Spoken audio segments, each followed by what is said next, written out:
और एक और जो कैंसर से जुड़ा हुआ बहुत महत्वपूर्ण मसला है जी जी, वो ब्रेस्ट कैंसर है। स्वामी जी, भारत में ब्रेस्ट कैंसर इस वक्त सबसे बड़ी समस्या बन गई है।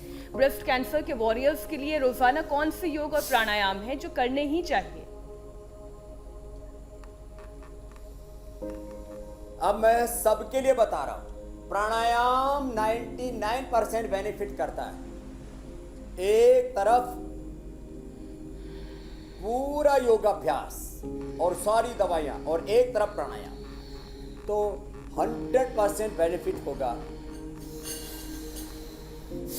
भस्त्रिका करें, लंबा गहरा श्वास लेना और छोड़ना जो है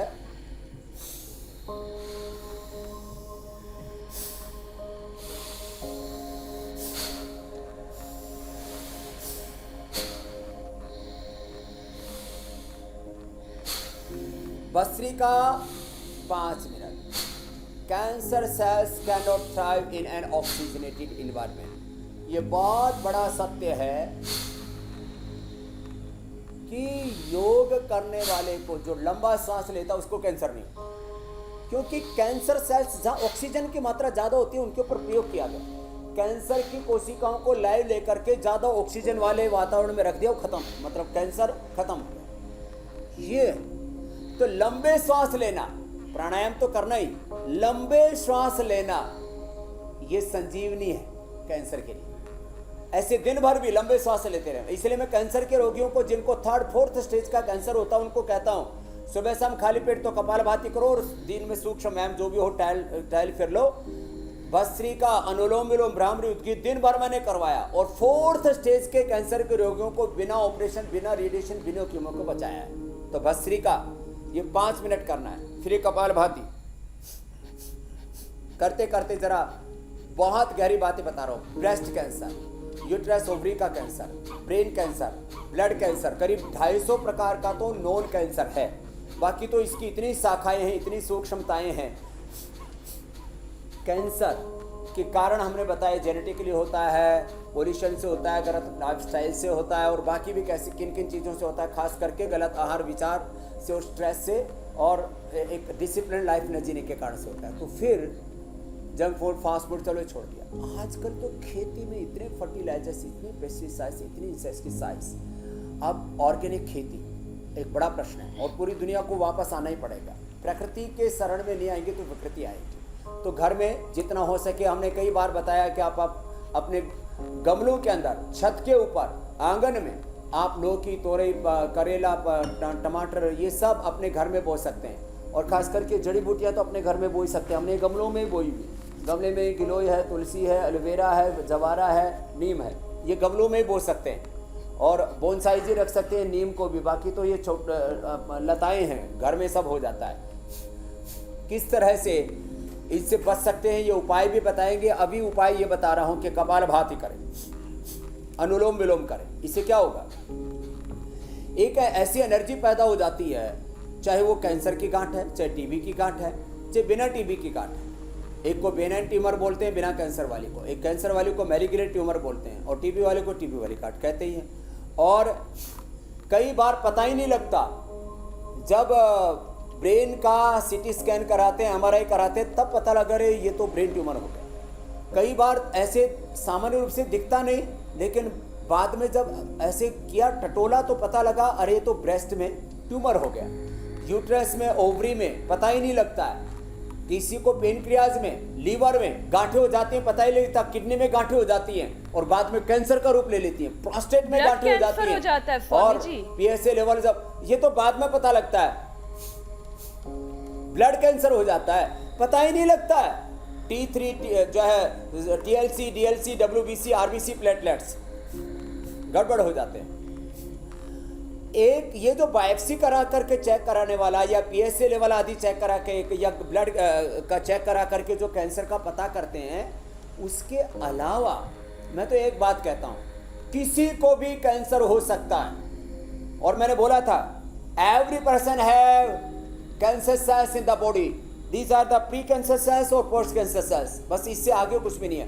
every person have every disease in the body, इसलिए योग तो करना ही पड़ेगा और कोई रास्ता ही नहीं है।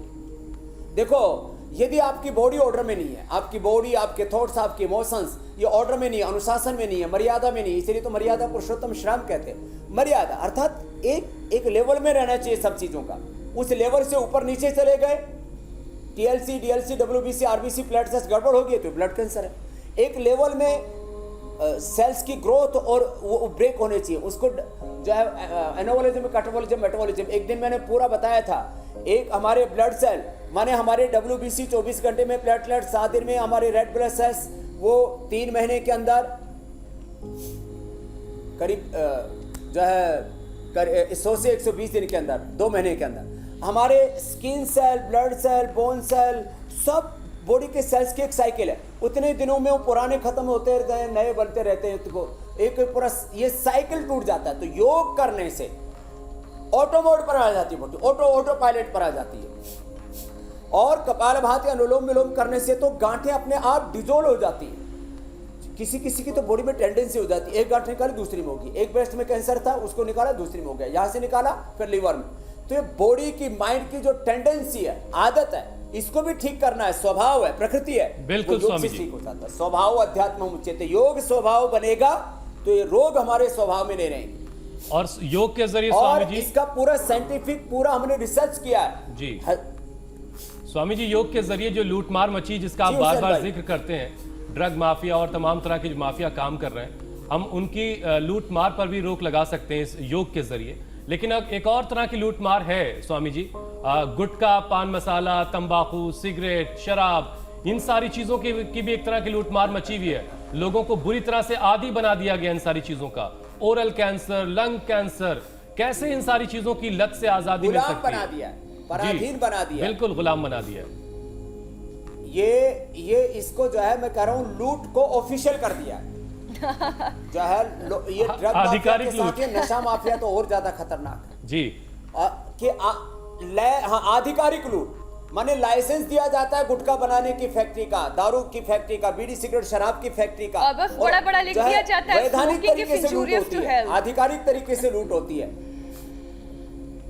स्वामी जी लोगों को इस और लत से फिर बचाइए। उसमें चेतावना लिखी जाती है, लोग उसके ऊपर बड़ा सा एक खूंखार सा चित्र बनाया जाता है कि इससे कैंसर, पहले तो लिखते थे हो सकता है, अब कहते कैंसर होता है।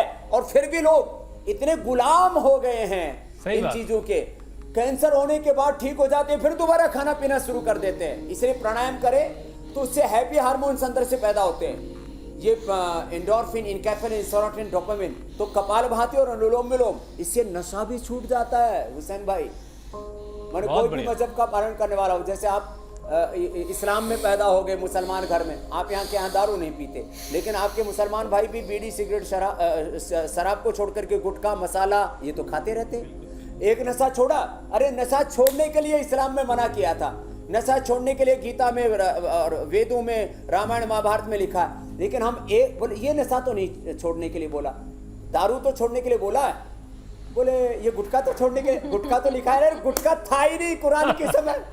हर वो चीज हर उस चीज से दूर रहना स्वामी जी करके बनाया जो आपके विवेक से आपका कंट्रोल खत्म कर देती है। हर उस चीज से खुद को बचाना है। ठीक बात है, ये एकदम सही बात, सटीक आपने बात कही। मैं कह रहा था, अब लोग कहते हैं कुरान में, वेदों में गुटखा का निषेध क्यों नहीं किया, तम्बाकू का निषेध क्यों नहीं किया? अरे तम्बाकू तो गधा भी नहीं खाता, सारे घास खा जाता है गधा। और लोग किसी को बोलते हैं ना, गाली देते, बोले गधे कहीं के, गधा भी नहीं खाता उस तम्बाकू। और हो सकता है स्वामी जी बहुत सारी जड़ी बूटियां भी खा रहा हो, हम लोग को पता नहीं हो, घास के चक्कर में।